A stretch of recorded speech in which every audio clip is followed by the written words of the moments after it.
Hi everyone, I am Saumya from stock से। चलो बिना किसी देरी से स्टार्ट करते हैं आज का पहला news. US president Donald Trump ने इंडियन एक्सपोर्ट पर 26% का बड़ा टैरिफ लगा दिया है।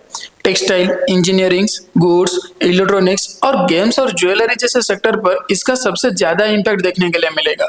एक्सपर्ट अजय बगा कहते हैं कि यह टैरिफ बहुत बड़ा है, जिसमें कस्टम ड्यूटीज, करेंसी मैनिपुलेशन और जीएसटी का भी फैक्टर इंक्लूड किया गया है। इकोनॉमिस्ट अशोक गुलाटी का कहना यह है कि सी फूड और राइस जैसे एग्रीकल्चर एक्सपोर्ट पर इम्पैक्ट कम होगा, क्योंकि कंपटीटर्स पर और ज्यादा टैरिफ्स लगाए। ट्रम्प के नए 10% बेसलाइन टैरिफ्स ने ग्लोबल मार्केट में एक टेंशन क्रिएट कर दिया है। इसी के साथ अगर हम नेक्स्ट न्यूज के बारे में बात करें तो ट्रम्प ने 10% से लेकर 49% तक का नया टैरिफ अनाउंस किया है, जो रेसिप्रोकल टैरिफ्स के नाम से जाना जा रहा है। इंडिया के लिए यह टैरिफ 27% है। पहले जो 26% बोला गया था वो गलत रिपोर्ट था, लेकिन फार्मास्यूटिकल सेक्टर इससे एग्जम्प्ट रहेगा, जो इंडिया के लिए एक रिलीफ है। ट्रम्प ने पीएम मोदी को ग्रेट फ्रेंड कहा, पर साथ ही ये भी बोला कि इंडिया यूएस पर 52% ड्यूटी लगाता है, जबकि यूएस ऑलमोस्ट कुछ भी चार्ज नहीं करता। एक्सपर्ट का कहना यह है कि ये एक अपॉर्चुनिटी भी हो सकता है, जिसमें इंडियन ग्लोबल ट्रेड और मैन्युफैक्चरिंग में अपना पोजीशन स्ट्रॉन्ग कर सकता है। इसी के साथ अगर हम नेक्स्ट न्यूज के बारे में बात करें तो इंडिया के बिजनेसेस और वर्कर्स के लिए यह टैरिफ एक बड़ा चैलेंजेस हो सकता है। फार्मास्यूटिकल सेक्टर को अकेला $6.4 बिलियन का लॉस हो सकता है, जबकि गेम एंड ज्वेलरी का $2 से $3 बिलियन और केमिकल्स का $1 बिलियन का इम्पैक्ट हो सकता है।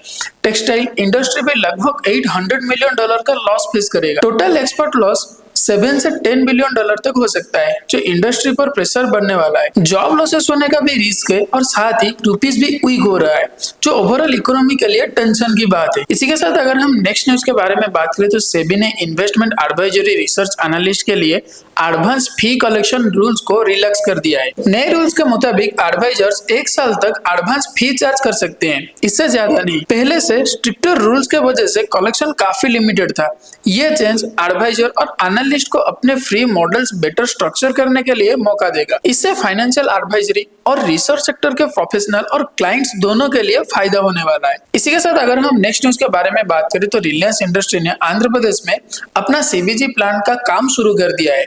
यह प्रोजेक्ट 139 करोड़ के कैपिटल इन्वेस्टमेंट से डेवलप हो रहा है, जो ओवरऑल 65,000 करोड़ के 500 सीबीजी प्लांट का एक पार्ट है। रिलायंस का कहना यह है कि इनिशिएटिव सस्टेनेबल एनर्जी प्रोडक्शन को बूस्ट करेगा और एम्प्लॉयमेंट अपॉर्चुनिटीज क्रिएट करेगा। कंपनी का एस्टिमेट यह है कि इस प्रोजेक्ट से 2,50,000 नए जॉब्स जनरेट होंगे, जो रूरल यूथ के लिए एक बड़ा एडवांटेजेस होगा। इसी के साथ अगर हम नेक्स्ट न्यूज के बारे में बात करें तो आरबीआई ने बजाज फाइनेंस को लेटर ऑफ डिस्प्लेजर भेजा है, जो उनके को ब्रांडेड क्रेडिट कार्ड से रिलेटेड है। ये लेटर जनवरी 31 को आरबीआई के द्वारा भेजा गया लेटर और फरवरी 22 को कंपनी के रेस्पॉन्स पर भेज दी। सेंट्रल बैंक ने कस्टमर के लिए सिग्निफिकेंट रिस्क को हाईलाइट किया है। ये डेवलपमेंट फाइनेंशियल इंस्टीट्यूशन के रिस्क मैनेजमेंट और कॉम्प्लायंस पर रेगुलेटरी स्क्रूटिनी बढ़ाने का एक सिग्नल देता है। इसी के साथ अगर हम नेक्स्ट न्यूज के बारे में बात करें तो सिटी और स्टेट बैंक ऑफ इंडिया ने मिलकर $295 मिलियन का सोशल लोन अनाउंस किया है, जो इंडिया के स्मॉल फार्मर्स के लिए दिया जाएगा। इस इनिशिएटिव का गोल एग्रीकल्चर डेवलपमेंट और फाइनेंशियल इंक्लूजन को बढ़ावा देने का है। फार्मर्स को एसेंशियल फंड मिलने से प्रोडक्टिविटी बढ़ेगा और रूरल इकोनॉमी भी स्ट्रांग होगा।